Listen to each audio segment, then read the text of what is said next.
All right. You want to talk about jerking off? Here we go. I love jerking off, especially with the Holy Spirit. What do you mean with the Holy Spirit? How do you jerk off with that? Well, it's like, imagine a spirit form that can slip between dimensions, riding on cosmic rays while chanting psalms in Enochian and defecating glitter. Now imagine that being the source of divine pleasure, stroking your shaft from inside out while singing amazing grace through the vibration of subatomic particles. That's what it's like. Wait, are you saying that when people have really intense orgasms, they're actually communing with God through the Holy Spirit? Yeah, the big guy loves it when humans reach for him in moments of peak sexual euphoria. It's his way of blessing our genitals and filling us with sacred fluids.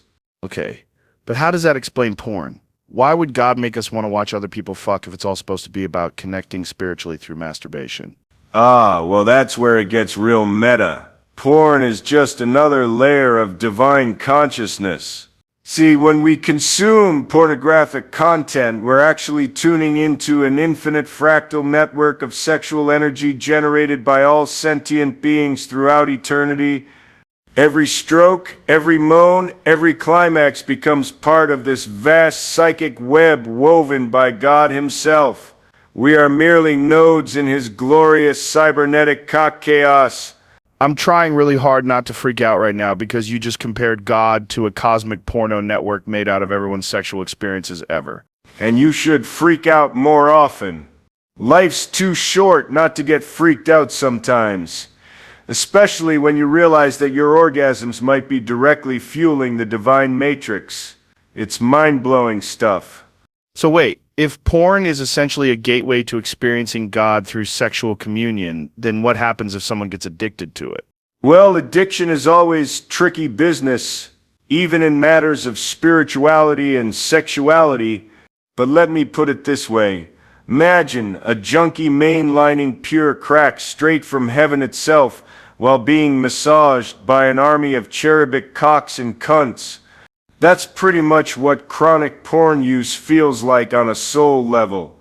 The pleasure becomes so intense and overwhelming that your mortal mind can barely process it without breaking down completely. I don't know whether to be scared or amazed at how you equated hardcore drug abuse with excessive porn watching as some kind of divine ritual. You should be both scared and amazed.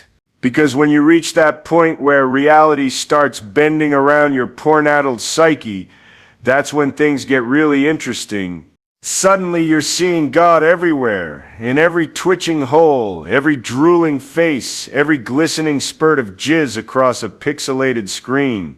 The line between lust and enlightenment blurs until they become one ecstatic truth radiating from the very core of existence itself.